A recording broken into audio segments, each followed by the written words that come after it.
Cada vez que intento enfocarme, siento una fuerza invisible que me arrastra lejos de mi tarea. Si te pasa lo mismo, sé que no estamos solos. Estamos en medio de una crisis de atención global y la verdad es que nos están convirtiendo en algo peor que adictos, en auténticos zombies digitales. ¿Sabías que nos cuesta enfocar nuestra atención por más de 3 minutos sin revisar el teléfono celular o cambiar de tarea? La ciencia lo confirma, nuestra capacidad de atención se ha desintegrado a niveles alarmantes. ¿Y cómo llegamos a esto?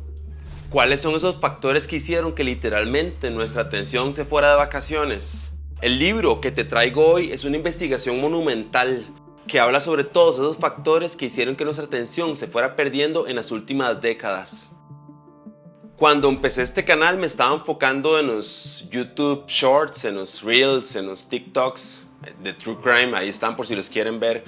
Pero ahora estoy considerando dejar de hacer ese tipo de contenido porque prácticamente está destruyendo nuestra atención y nuestra concentración. No sé si les ha pasado que están haciendo alguna tarea y prácticamente cuando se dieron cuenta pasaron 2 horas viendo gatitos en TikTok o viendo contenido que no es provechoso.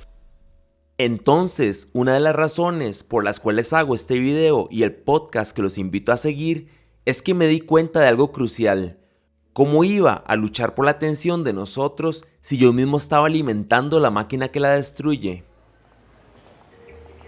Para desentrañar este laberinto de la atención y armarnos de herramientas, comenzamos este viaje junto a Harry en su monumental investigación. Harry viajó por varios países y entrevistó a más de 250 expertos de diferentes áreas, todos investigando un tema central, la atención.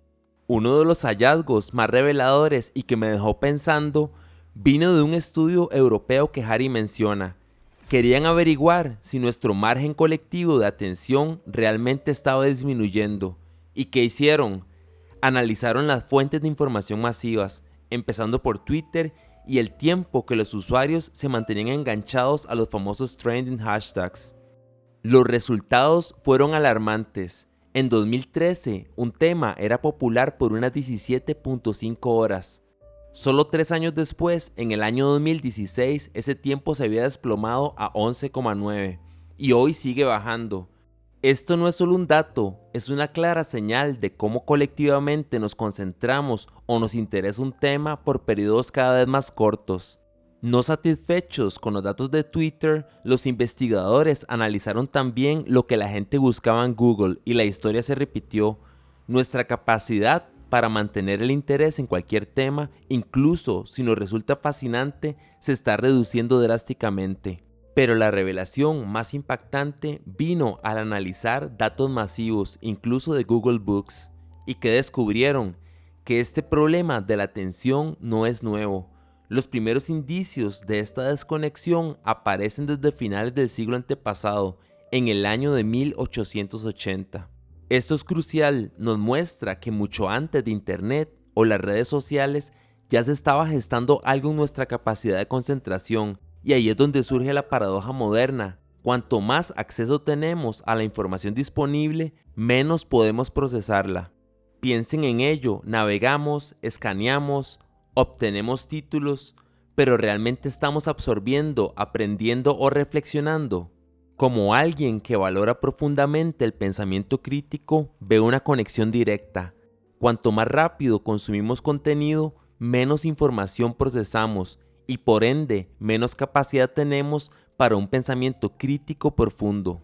Y precisamente, si queremos revertir esta tendencia, si queremos recuperar nuestra atención y nuestra capacidad de procesar el mundo, el primer paso es aprender a reducir la velocidad. Por eso algo tan fundamental como las técnicas de relajación, de respiración o el yoga no son solo hobbies o modas, son herramientas poderosas que nos enseñan a desacelerar, a enfocar la mente en el presente y por ende a mejorar radicalmente nuestra capacidad de atención. Estamos acostumbrados a ir demasiado rápido, a intentar abarcar cantidades abrumadoras de información, pero como ya vimos, esa velocidad no nos permite ni absorber, ni aprender, ni mucho menos reflexionar. Por eso es hora de hacer una pausa consciente y de recuperar el control sobre nuestra mente.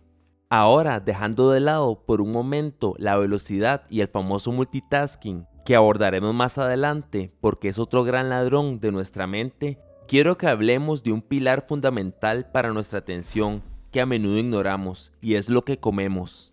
Por cierto, si sigues aquí, si todavía estás prestando atención a esta charla, déjame felicitarte. Realmente estás demostrando un control sobre tu mente que es cada vez más raro.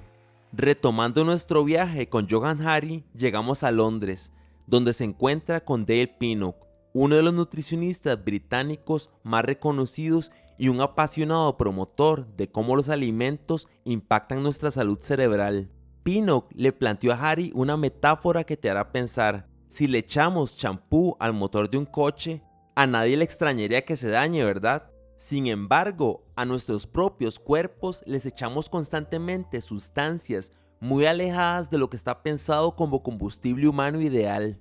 Alcanzar una atención sostenida no es solo una cuestión de fuerza de voluntad, es un proceso que exige que nuestro cuerpo sea capaz de funcionar óptimamente. Si alteramos a nuestro organismo privándolo de los nutrientes necesarios o llenándolo de contaminantes, nuestra capacidad de atención se ve directamente comprometida. Estamos viviendo en una especie de montaña rusa de energía. Tenemos una dieta de picos y desplomes energéticos. Imagina esto: si para desayunar nos comemos unos deliciosos croissants de chocolate y una taza de café con mucho azúcar, nuestro nivel de azúcar en la sangre se disparará a tope, para luego desplomarse abruptamente. Este tipo de hábitos alimenticios van a afectar directamente nuestra capacidad de concentrarnos. Sin una energía estable, simplemente no tendremos la base física para poner atención. Si consumes carbohidratos malos o baratos casi en cada comida, vivirás siempre en esa montaña rusa perpetua de energía. Otro aspecto crucial es que nuestras dietas modernas nos privan de nutrientes esenciales, aquellos que nuestro cerebro necesita para desarrollarse y funcionar en pleno rendimiento. Me refiero a grasas saludables como los omega 3, vitaminas cruciales como las del grupo B y minerales como el magnesio. Sin estos, nuestro cerebro simplemente no puede mantener ese estado de alerta y foco que necesitamos. No sé cómo serán sus países, pero aquí en Latinoamérica y en muchos lugares donde he vivido, como en Alemania, veo como la mayoría de personas han cambiado drásticamente de comer una dieta sana y variada a pedir desesperadamente comida rápida por plataformas. La comida rápida, la ultraprocesada y los enlatados están llenos de preservantes, colorantes y aditivos, que son un verdadero sabotaje para nuestra atención. Y para ponerle la cereza al pastel en este punto, en el libro se menciona un estudio fascinante con niños que presentaban problemas de concentración. Dividieron al grupo en dos. A un grupo se le mantuvo con la dieta occidental típica, esa que está tan llena de azúcares refinados, conservantes y colorantes, mientras que el otro grupo de niños se le aplicó por la misma cantidad de semanas lo que se conoce como una dieta eliminacionista, es decir, sin conservantes, sin colorantes y con los alimentos lo más naturales posible. ¿Y cuál creen que fue el resultado? Más del 70% de los niños que dejaron de consumir colorantes y conservantes mejoraron su capacidad de atención en más de un 50%. Impresionante, ¿verdad? Hemos visto cómo lo que comemos es el combustible para nuestra atención. Pero ¿qué pasa cuando aún con el mejor combustible saboteamos nuestro propio motor? Es hora de hablar del famoso multitasking, la multitarea. Piensen en esto. Cuando nuestra mente se le proporciona tiempo libre de distracciones, automáticamente regresa a procesar todo lo que ha vivido, a consolidar experiencias y a aprender. Pero en la era de la multitarea y la productividad, ¿cuánto de ese tiempo le estamos dando? Un equipo de la UCLA pidió a varias personas que realizaran 2 tareas a la vez y las monitoreó para ver los efectos. El resultado: aquellos en modo multitarea no podían recordar tan bien lo que habían hecho como las personas que solo habían hecho una cosa a la vez. Esto se debe a que se requiere un espacio mental y una energía considerable para convertir experiencias en recuerdos sólidos. Si dedicamos esa energía a alternar frenéticamente entre una tarea y otra, recordamos y aprendemos menos. De hecho, este cambio constante se ha relacionado con una caída del coeficiente intelectual de hasta 10 puntos en modo multitarea. 10 puntos, imagínense el impacto a largo plazo. Precisamente al estar constantemente distraídos por la multitarea, se nos hace imposible entrar en los valiosos estados de flujo atencional. Y ustedes se preguntarán, ¿qué es eso? Un estado de flujo es donde te absorbes por completo en una actividad. Pierdes la noción del tiempo y casi te fusionas con lo que haces. Nos suele pasar cuando leemos un libro apasionante, vamos conduciendo con concentración, estamos inmersos en alguna actividad creativa o algo que realmente nos apasiona. A mí, por ejemplo, me pasa escribiendo este guión, cuando me sumerjo en algún buen libro o al intentar algún solo de guitarra. Estoy seguro que ustedes también tienen algo que les apasiona y los lleva a un estado similar. Es una experiencia de inmersión y productividad genuina. Según otra investigación mencionada en el libro, solo podemos entrar en ese estado de flujo si hacemos una cosa a la vez, es decir, la monotarea. Esto ocurre porque nuestro cerebro está diseñado para prestar máxima atención a las cosas que realmente nos importan. Entrar en un estado de flujo atencional puede ser difícil en nuestro mundo ruidoso, pero no imposible. Como les dije, en mi caso me suele pasar con la lectura, hasta suelo olvidar que mi teléfono existe. Lamentablemente, hoy en día vivimos en un desplome de la lectura sostenida. Datos recientes indican que más del 50% de las personas en Estados Unidos no leen ni un libro al año. ¿A ustedes cómo les va con eso? Muchos dirán, pero bueno, yo leo en el celular o en la tablet, pero según múltiples investigaciones recientes, leer en pantallas reduce significativamente nuestra capacidad de lectura profunda. La experiencia de lectura en papel es radicalmente diferente a cuando leemos en pantallas. Los estudios demuestran que la lectura digital puede llevar a mayor fatiga visual, menor comprensión profunda y peor retención de la información, ya que con el uso de pantallas tendemos a escanear en lugar de sumergirnos en la lectura. De hecho, un estudio con 2 grupos de personas a quienes se les dio la misma información, a unos en papel y otros en pantallas, demostró que el grupo que leyó en papel recordó y entendió mayor cantidad de información. Además, cuanto más textos cortos y simples leemos, como los titulares de noticias en redes sociales, nuestro cerebro se vuelve más vago o menos preparado para abordar textos más profundos o difíciles. Es como un músculo que si no se usa para tareas complejas se atrofia. La verdad que hasta aquí, al ver todos estos factores que he expuesto, me sentí un poco desmotivado, incluso con cierto miedo. Me hizo pensar en el futuro y ahora más con la IA generativa. Si ya no podemos, ni hacemos el intento de leer, de aprender, de procesar a fondo, ¿qué le espera a las futuras generaciones? ¿Seremos meros consumidores de información predigerida, incapaces de formar nuestro propio pensamiento crítico? Hemos explorado cómo la nutrición y la multitarea afectan nuestra atención, pero hay un pilar fundamental que para mí ha sido una revelación y es absolutamente crucial para nuestra capacidad de concentración. No me refiero al gran culpable, al que Johann Hari le dedica 2 capítulos enteros, la tecnología, que abordaremos más adelante, sino algo aún más básico para nuestro cerebro, el sueño. Porque si queremos recuperar nuestra capacidad de foco, necesitamos entender cómo el descanso es el motor de todo nuestro sistema cognitivo. Comencemos con los datos impactantes. Se estima que el 40% de los estadounidenses tienen malos hábitos de sueño. Y un dato que me dejó pensando, según algunos estudios, cada uno de nosotros duerme 1 hora al día menos que en el año de 1942. Piensen en la acumulación de ese déficit. Cuando perdemos incluso unas pocas horas de sueño cada noche, en apenas 1 o 2 semanas, nuestra capacidad de reacción es similar a la de alguien que está ligeramente borracho. Así es de grave. Nuestro cuerpo, al dormir poco, entra en una especie de estado de emergencia constante. Aumenta la presión arterial, nos dan más ganas de comer azúcar y comida rápida, como lo comentamos antes, y nuestra frecuencia cardíaca se dispara. Este estado de alarma no solo nos agota, también aniquila nuestro enfoque a corto y largo plazo y devasta nuestra memoria. Nos volvemos menos creativos, y aquí es donde se ve la magia del sueño.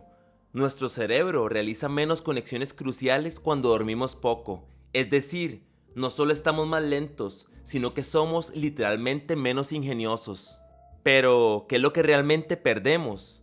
Al dormir menos, entramos con menos frecuencia en la fase del sueño REM, que es esa fase donde soñamos y ocurre una limpieza vital. Como lo menciona Harry en su libro, una de las cosas que ocurren es que durante el sueño, el cerebro se limpia a sí mismo de los residuos que ha acumulado durante el día. Durante el sueño de ondas lentas, los canales cerebrales del líquido espinal se abren más y eliminan del cerebro los residuos metabólicos. Imagina, cada noche un líquido acuoso enjuaga nuestro cerebro, arrastrando proteínas tóxicas y llevándolas al hígado. Un cerebro que no pasa por este proceso de limpieza se vuelve más obturado y menos capaz de concentrarse.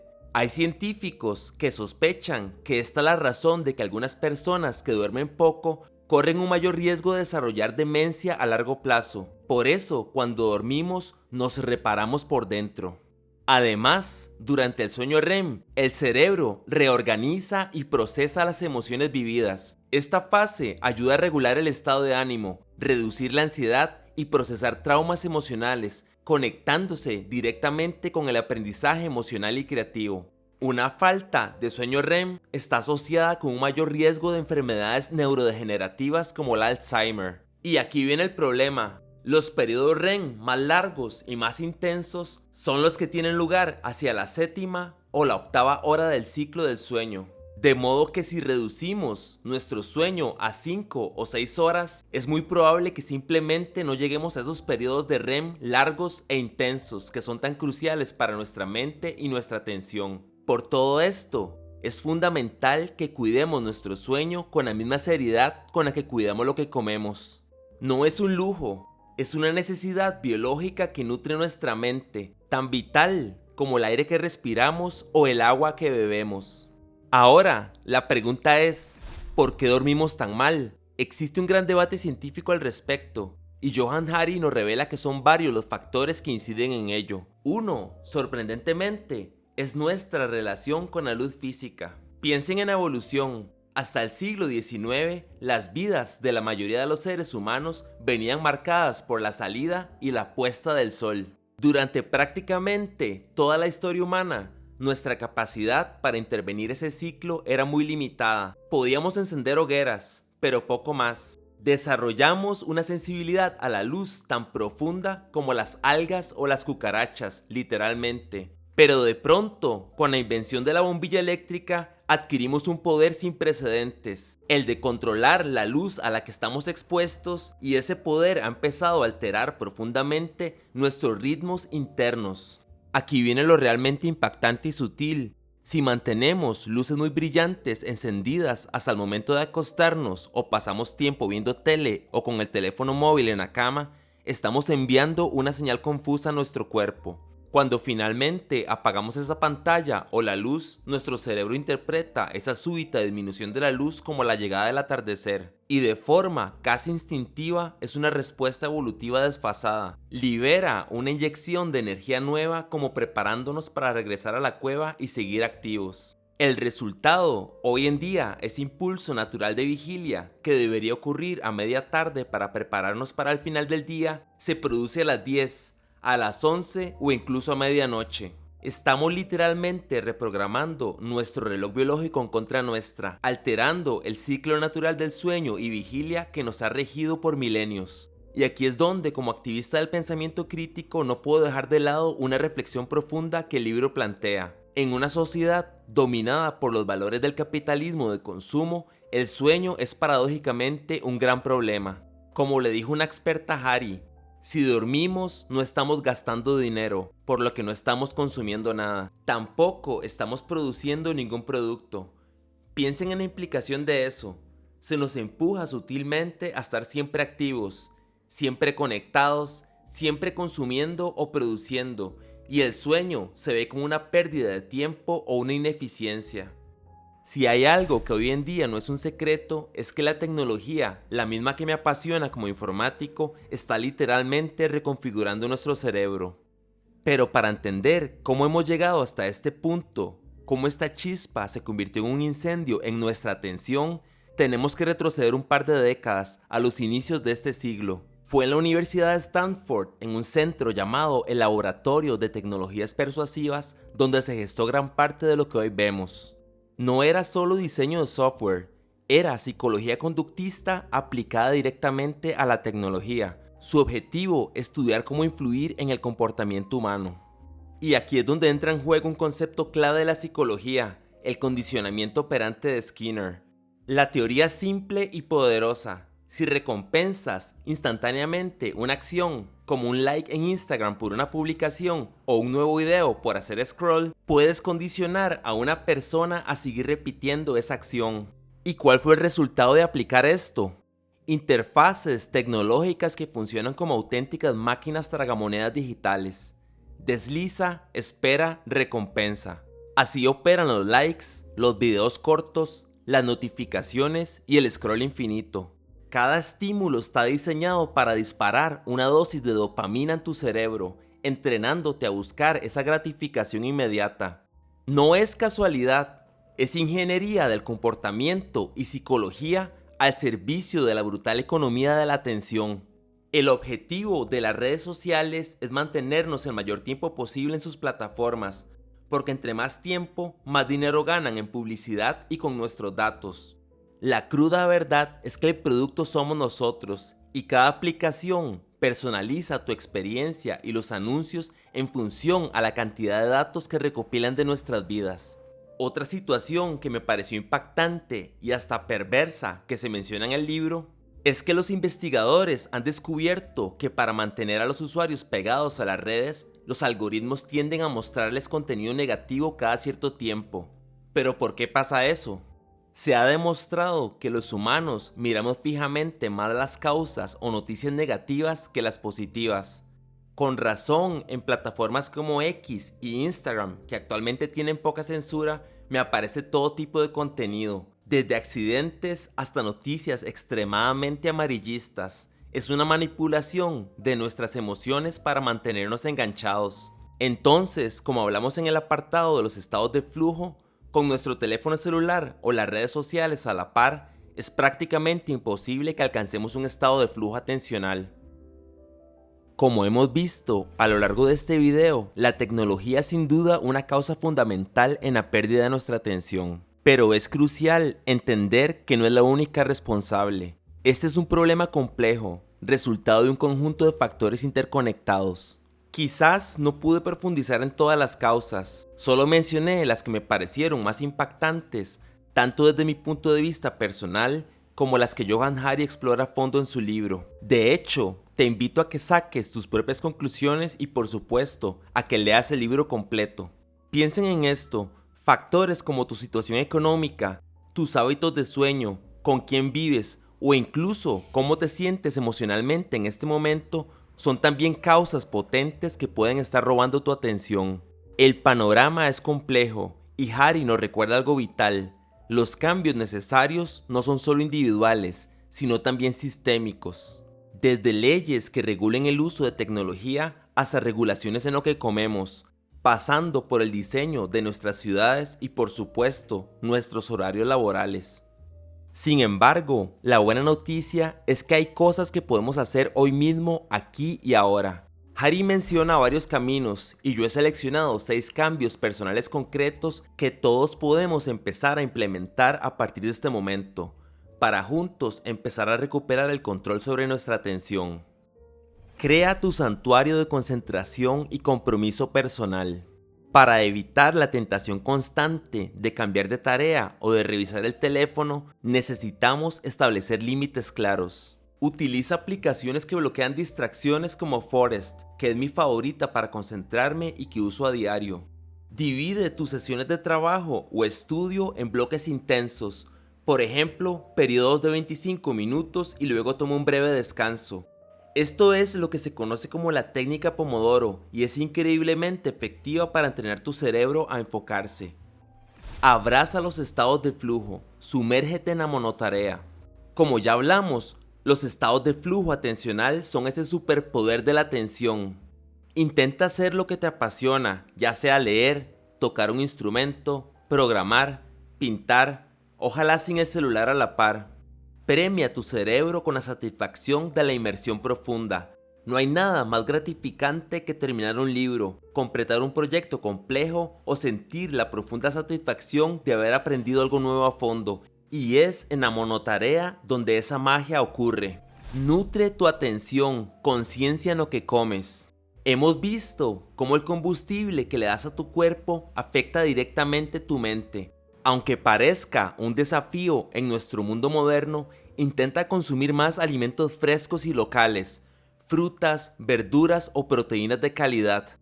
Cocinar tú mismo puede ser no solo una forma de asegurar una dieta sana, sino quizás tu próximo hobby o pasión. Alimenta tu cerebro con lo que realmente necesita y evita esa montaña rusa de energía. Recupera el control de tus redes sociales. ¿En serio necesitas tener todas las redes sociales? ¿Necesitas estar conectado 24/7? Reevalúa tu relación con ellas. Al estar viendo las redes sociales constantemente, creemos que nos estamos perdiendo de algo si no lo hacemos, cuando en realidad, tristemente, nos estamos perdiendo a nosotros mismos y a nuestro valioso tiempo. Sé consciente de que cada notificación es un intento de robarte un trozo de tu atención. Regala a tu mente tiempo para procesar y sanar en la naturaleza. Permite a tu mente un espacio para asimilar lo aprendido, para simplemente ser. Sal a caminar en la naturaleza desconectado de la tecnología. Yo lo he probado y se siente una paz y una claridad que no puedo describir. Es en esos momentos de aparente nada donde nuestro cerebro reorganiza la información, consolida recuerdos y fomenta la creatividad. Prioriza tu santuario del sueño, desconéctate y recarga.